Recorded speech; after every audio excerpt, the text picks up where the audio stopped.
빙수 전문 브랜드 설빙이 가맹점주를 모집하면서 예상 수익 정보를 사실과 다르게 제공했다는 이유로 공정거래위원회의 제재를 받은 데 불복해 최근 행정소송을 냈습니다. 하지만 결과는 패소했습니다. 좀 더 자세히 내용을 살펴보면 설빙은 2014년 7월에서 9월 가맹 희망자 70명에게 예상 매출액과 관련해 사실과 다르거나 가장된 정보를 제공했다는 이유로 작년 2019년 8월 경고 처분을 받았는데 그에 반발한 설빙이 불복 행정소송을 냈지만 최종적으로 패소한 것입니다.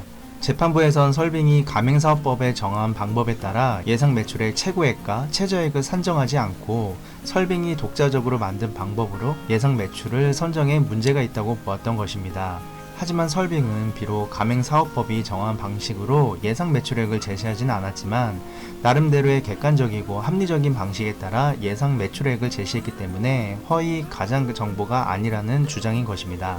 그렇다면 왜 유독 설빙은 이 예상 매출액의 최고액과 최저액의 정보가 문제가 되어 이런 사태까지 갔을까요? 그건 아마 그 어떤 브랜드보다도 설빙이라는 브랜드가 성수기와 비성수기의 매출 차이가 컸기 때문에 예비 창업자분들이 좀 더 민감할 수밖에 없었던 것 같습니다. 설빙은 극단적으로 비수기 매출과 성수기 매출 차이가 많게 나는 매장의 경우는 최대 5배 이상 차이가 나기도 하기 때문에 다른 업종의 장사를 하는 경우보다도 이러한 부분을 더욱 고려해야 했던 것입니다.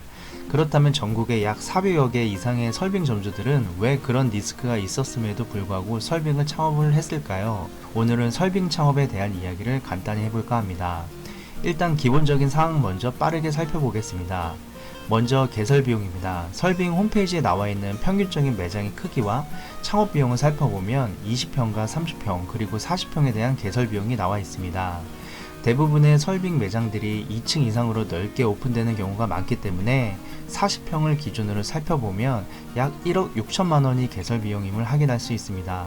여기에서 개설 비용의 VAT 10%가 별도로 추가 지출이 잡히며 기타 초도 식자재 비용 그리고 별도 공사 비용까지 감안하면 약 40평 이상의 설빙 매장은 약 2억 원 이상 소멸성 개설 비용이 들어간다고 보셔야 합니다. 물론 임대보증금은 또 별도로 책정되게 됩니다.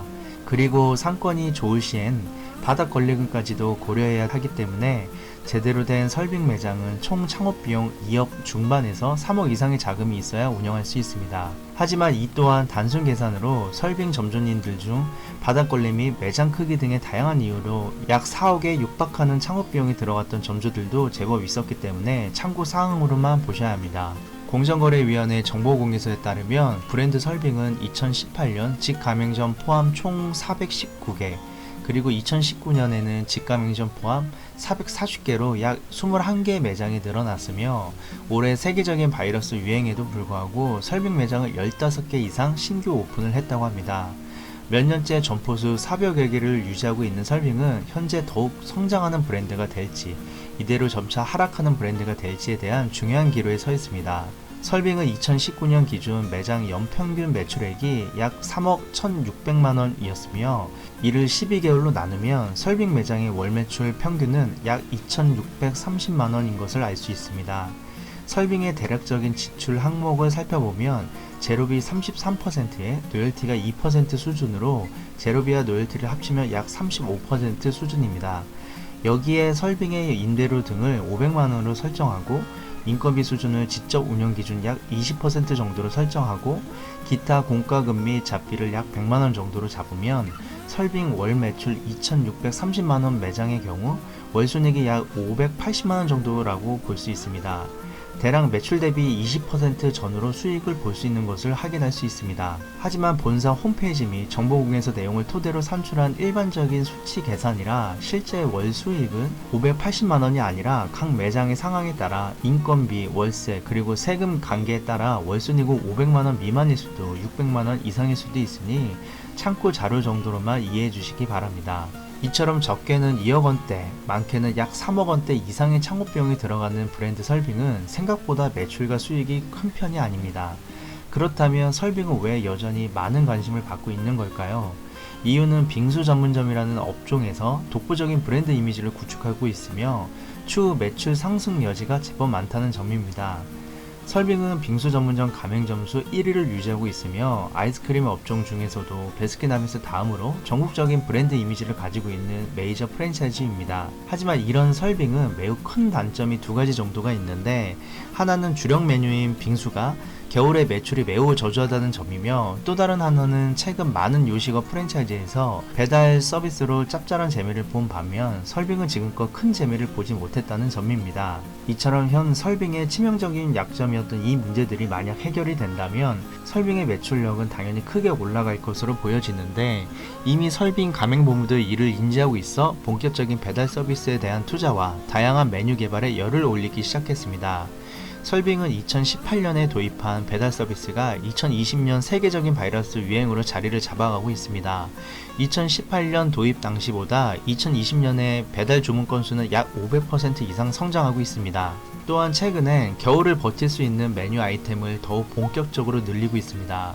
그동안 겨울에 매출을 잡기 위한 메뉴로 떡볶이, 붕어빵 등 이례적인 메뉴를 출시했던 설빙은 이후에 김말이, 파스타, 볶음밥까지 출시하더니 최근엔 짜장면까지도 출시하기에 이릅니다. 물론 이에 대한 반응은 현재 극과 극으로 나눠지게 됐는데, 겨울 비수기를 위한 좋은 전략이라는 반응과 카페에서 음식점으로 변한 것 아니냐는 반응이 동시에 나오기 시작한 것입니다. 하지만 중요한 점은 베스킨라빈스가 겨울 매출에 대한 고민을 아이스크림 케이크라는 메뉴로 상당 부분 극복한 것과 같이 설빙 또한 제대로 된 메뉴가 나와주게 되어 비수기와 성수기 매출 차이를 메꿔준다면 설빙은 더욱 큰 성장을 할 수 있게 될 것입니다. 결론적으로 말해 설빙은 현재 매우 중요한 시기를 보내고 있습니다. 배달 서비스가 더욱 자리를 잡아야 하고 많은 메뉴가 신제품으로 개발되어 있지만 그 메뉴들이 주력인 빙수 신제품에 비해 아직까지는 매출에서 힘을 실어주지 못하고 있다는 점, 그리고 여전히 겨울 매출을 끌어줄 아이템을 찾지 못했다는 점에서 더욱 분발이 요구됩니다. 예비 창업자분들이 2021년 설빙 창업을 고려하신다면 이와 같은 상황을 염두에 두고 더욱 신중한 판단을 하시고 결정하시길 바랍니다. 이상 자영업TV 우군이었습니다. 감사합니다.